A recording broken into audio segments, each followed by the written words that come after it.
Purpose. Hello, welcome to Youth of Purpose, a show that is here to give you a platform as young people to be able to contribute and put a brick in making sure that Uganda becomes better. But also, we're looking at how we can transform our lives, empower ourselves, and be able to look back in the few years to come to say Uganda is because we are. What contribution are you putting as a young person to make sure that the community where you're coming from becomes better? That's with the people that do surround you when you're at school. What impact are you having on your fellows as a student? Back in your village, what contribution are you giving to your fellow youth to make sure that they become better? Youth of Purpose is here to give you that platform where we can discuss everything under the sun concerning us as young people. For the previous 4 episodes, our focus has been on use of sustainable energy and why it is important for us as Ugandans. But our focus has been on us as the young people. What roles do we need to play? How important is sustainable energy? And for the previous 2 episodes, our focus has been on clean cooking, e-cooking, and I'm certain you've been having fun and enjoying, but also learning to look at how all that can help you to actually save some money in as far as preparing something to eat for yourself at your hostel, at your apartment is concerned. And today, as we do a wrap up, not a wrap up of the conversation about sustainable energy and e-cooking, just for now, we are going to be looking at your role as young people in as far as fostering e-cooking is concerned. And actually, what are those opportunities that are available in clean cooking or e-cooking for us as young people? How can we be able to take it up? And also, how can we be able to promote it to make sure that actually in areas where people haven't appreciated clean or e-cooking can be able to appreciate it? I wouldn't have any better people to discuss this other than immediate to my left, Mwesiga Peter. Welcome to Youth of Purpose. Kindly say hello to the viewer. Hello, I'm happy to be on this show to discuss further how the youth can participate in e-cooking. I'm Peter Mwesiga. I work with Umeme as a project manager, and right now I'm managing a project around e-cooking in Uganda. Happy to be here. Happy to have you on the show. And next to Peter is Agnes. Agnes, welcome to Youth of Purpose. Hello, I'm Agnes Naluwaga Adoko. I work with the Center for Research in Energy and Energy Conservation that's based at Makerere University. And the center has been doing a lot of work over the last 20 plus years on energy for cooking in particular, but a lot of other different renewable energy technologies. And I'm really glad to be here and talk about e-cooking because that's one of the areas that we work on, and it's one of my areas of interest. Thank you. Great. For the person who is watching maybe one of these episodes for the first time, maybe they didn't watch the first and second episode, Peter, if you can help us to the people who are watching, when we talk about e-cooking, what are we talking about? And how actually relevant is it? How do we relate it to the youth? E-cooking looks at cooking with electricity. And in Ugandan speak, you can say cooking with yaka.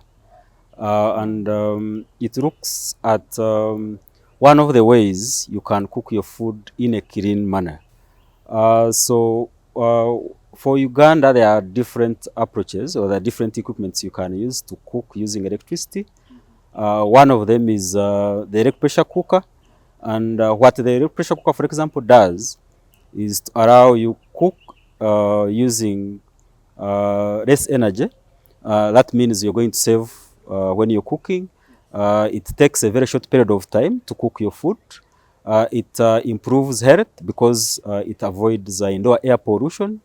And it is very convenient because you take a very short period of time, you spend less amount of money, your health is improved, you can have time to acquire more skills rather than spending that time on cooking. For example, if you compare that with the most common use or the most common fuel, which is charcoal. So we can look at e-cooking from that angle. Okay.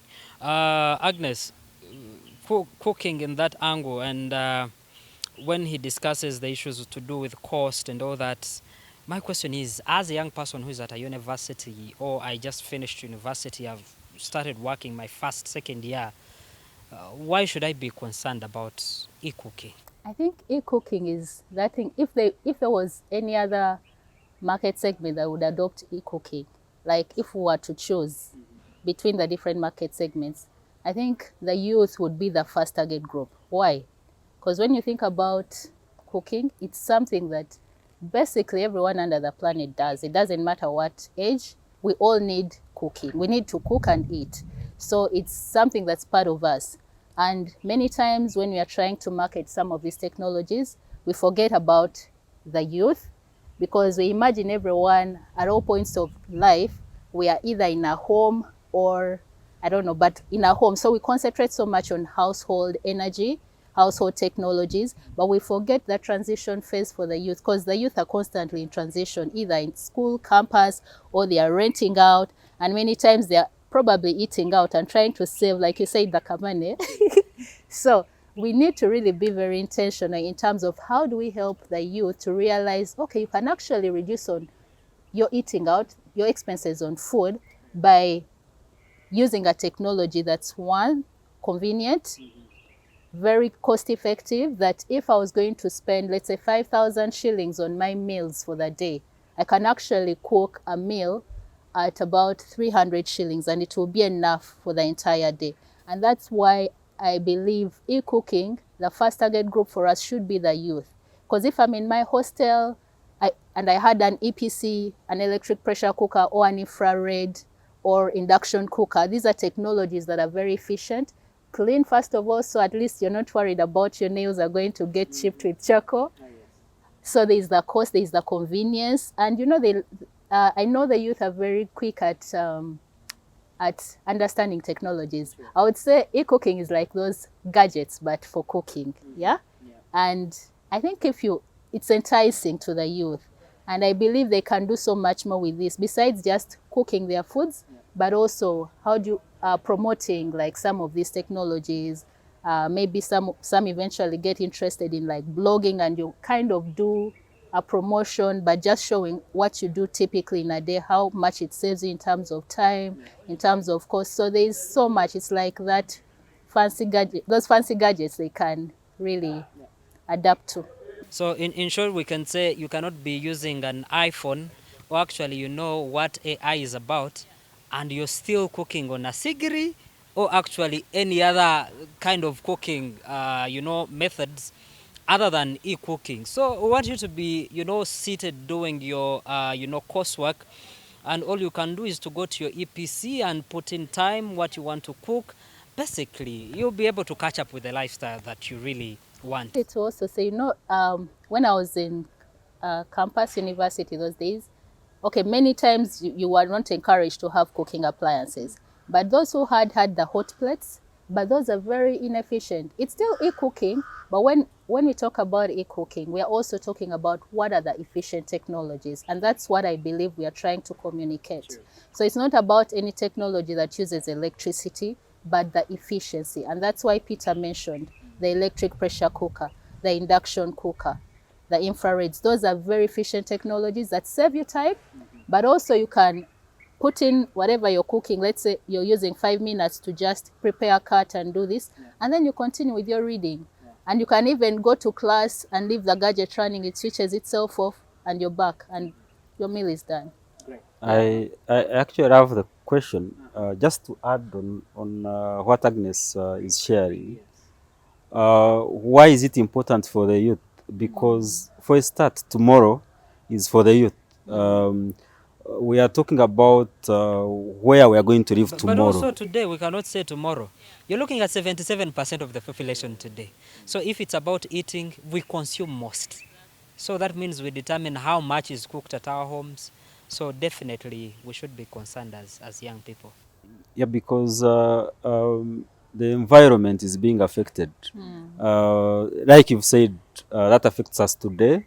It also affects us tomorrow. If you look at health, for example, worldwide, around 3.2 million people die prematurely from health complications that emanate from indoor air pollution. If you look at the Ugandan numbers, that's around 23,000 Ugandans that die prematurely as a result of that. That's kind of a whole football pitch of Ugandans disappearing because of indoor air pollution. So the youth are very, very right really to be interested in e-cooking. Yeah. Okay, one, before I let you go and as we go in for a break, what are some of those hindrances? We're talking e-cooking, and it's really something interesting that every young person would love to have an EPC and cook with convenience, with affordability. What are those hindrances that are causing young people not to appreciate e-cooking that much?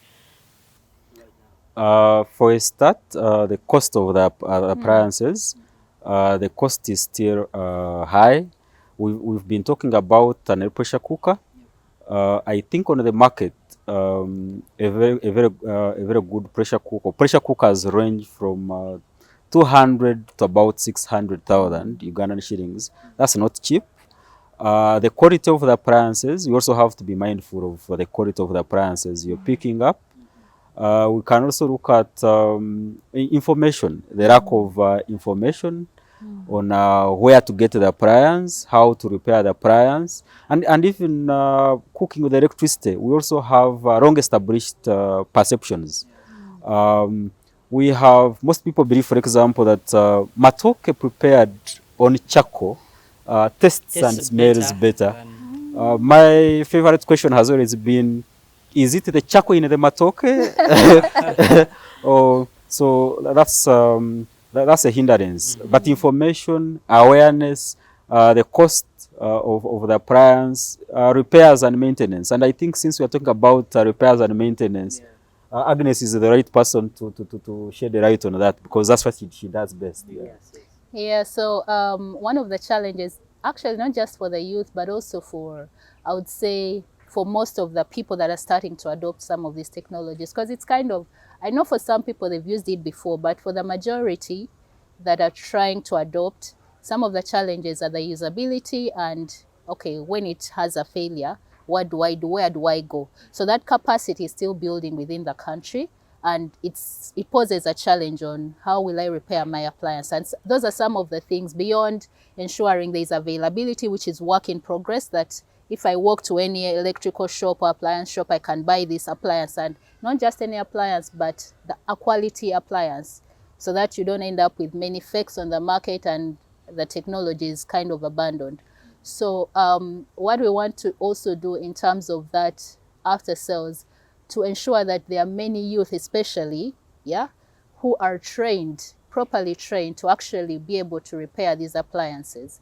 And this should be that they are easily accessible in terms of, I don't have to be in Kampala and then I can only get a person, a repair technician like in Gulu. So some of the efforts that are starting, where, for example, Creek working together with Umeme and Amex as well, is to kind of kickstart these trainings, where we'll be training some youth who are already established, for example, in repair works of appliances, so that now you're adding basically just, okay, how do I understand the operation of an EPC? What are the common failures? And if I had to repair, what do I do? And this is something that will be on a continuous basis. So that presents already an opportunity for people to actually, to tap into the youth especially. And I wanted to add, one of the other barriers that I think would challenge the youth, especially the men, is the fact that many have grown up not cooking. The men that normally know how to cook are the ones that have grown up in households where they're just boys. But you find for many of them, cooking is a challenge.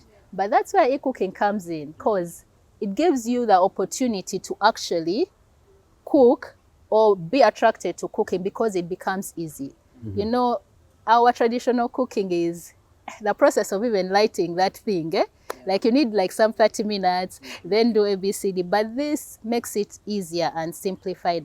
I have a colleague, Jimmy and Paul, they've adapted to this cooking because they've started to use some of these gadgets, and they give you experiences, and they're constantly encouraging the people around them to actually do what you. So for me, those are classic examples of young men that have actually adopted to this. They've reduced their visits to the restaurant. They'll actually carry food to work because they woke up and cooked it, and it wasn't a hassle. So Thank you so much. We cut it short from there. We go in for a break. We'll be right back. We continue with our conversation on e-cooking. This is Youth of Purpose. Welcome back. You're still watching Youth of Purpose, your platform for you, the young people. And we are talking e-cooking. And as we went into the break, we're looking at the challenges that we do face as we use e-cooking. And what I want to know is that how do we work out a solution to all those challenges that we are facing? What can be done to make sure that all those challenges are solved? And how do young people come in to play a role? It's a process. This is an evolving space, and that definitely will bring challenges. But there are quite a number of initiatives that are ongoing. One, you have work being done by the Ministry of Energy, for example. We have a national e-cooking strategy that is being put together by the ministry and several other stakeholders. You have an umbrella platform, the Uganda National Alliance for Clean Cooking. That's a group of e-cooking players that are doing quite a lot of work on e-cooking, involving improved cook stoves, involving electric pressure cookers. You have pilots that are ongoing as well. GIZ is doing some work on e-cooking. We have a running pilot by Umeme that is providing customers, especially customers in the central region, with quality pressure cookers at this point in time. You also have ongoing work by research institutions, for example, CRIC, on standardization of processes, on testing of appliances, training. But what you can say is the harvest is big. The work to be done is enormous, but the harvest is big. And this is an evolving space. I'm actually happy to be on a show talking about e-cooking and the youth, because as Agnes shared, the youth are very quick to adopt. They are decision makers in homes. We have quite a number of engineers being trained. We have climate activists right now, and the youth in the next future they will be starting up homes, purchasing their first cooking appliances. So this is the right time to start this conversation. Okay, Agnes, what are you doing as an organization to encourage more young people to participate in e-cooking initiatives? But also, what can the young people actually do? yes, so like I said, at CRIC, Center for Research in Energy and Energy Conservation, we are based at Makerere University. It's an independent organization, but based at Makerere University. And one of the things that we actually do, we do a lot of work in renewable energy, but one of our focal areas is clean cooking. And that's where e-cooking falls. There's definitely all the other different cooking methods, biomass and all that, but e-cooking is one of those. And by virtue of our positioning where we are, because we are the center where you basically find many youths coming in. On a typical day, you'll have so many students coming in, and they're wondering about, I need to do a research for their, a graduate degree or undergraduate, and they have no idea actually what even to research on. So one of the things we do is connect, because we besides academia, we connect with communities, we connect with private sector, we kind of understand what are the action needs in communities. So we are able to actually link and get the students or the youth to think about, whatever you're doing, whatever you're researching on, whatever project you want to implement, let it not be just focused on theory. Are you actually addressing an action need within the community? Because they are constantly, for example, with some of these technologies, there's continuous improvement. Is it actually addressing the needs of the people? Because yes, you may have a new appliance, but how good is it for the user? Like, can it, for example, we said cook matoke.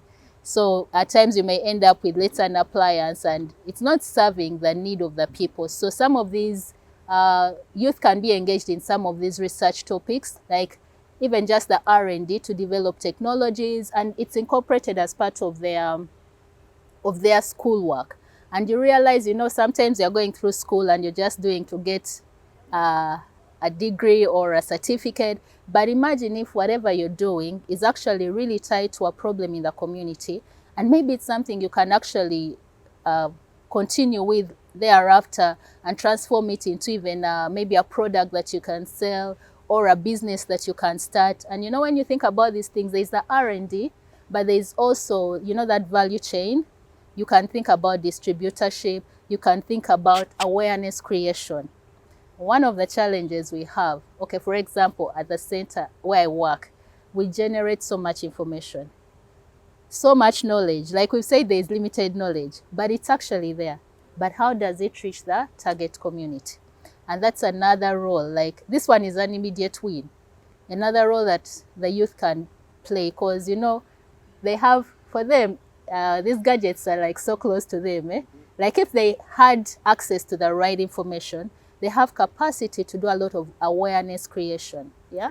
So for me, that is a quick win, an immediate win, like where they can easily be engaged in. And you know, there are so many, let's say, the private sector that are looking out for some people who can do some of these things. So I think for me, that's an easy way to tap into this and just kind of keep at it.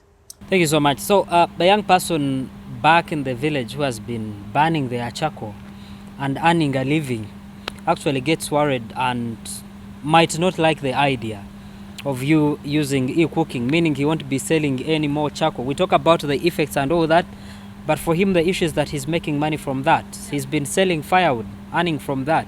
So Peter, what are the opportunities that are available for young people in this e-cooking initiative? And also, how can we be able to make sure that we convince the young people to transit from the traditional cooking methods to appreciate the e-cooking, looking at the opportunities that it comes with? For a start, I don't think that, for example, cooking with charcoal would totally be eradicated. What I would prefer to happen is improved biomass use. Yeah. Because we are not saying using charcoal is totally bad, but in what form is the charcoal being used? And because what technology? Is it efficient? Yes. Because if you look at the current scenario, most of the charcoal stoves on the market are inefficient to begin with, so they waste more energy than what is used to cook your food. The process of making the charcoal itself is inefficient. A lot of wood goes in, less energy comes out of the byproduct, and that's why we keep cutting trees. At the current rate, you need about 5 mature trees to make 1 sack of charcoal. So if you see a truck of charcoal passing by, look at the number of sacks, multiply, you'll get the number of trees that had to die for that truck to come to you. What opportunities are available? We've talked about the training. There are quite a number of training opportunities that are happening right now. For example, Umeme and Kurik are starting a training for repair technicians for electric pressure cookers. That's an opportunity for not just to work, but people to start their own businesses, their own workshops, and repair the appliances that are coming into the community. You're talking about awareness creation. That's an opportunity. Entrepreneurship, because when you look at the challenges, all the challenges we've picked out are opportunities for business, awareness creation, social enterprises, selling of appliances themselves, marketing, repairs, all those will be opportunities. The other opportunity is when you talk about content creation, for example, I think for the youth, that's an opportunity.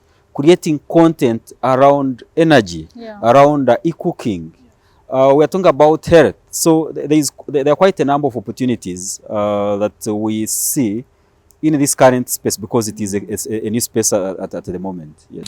Thank you so much, Peter. Thank you so much, Agnes, for being a part of this conversation.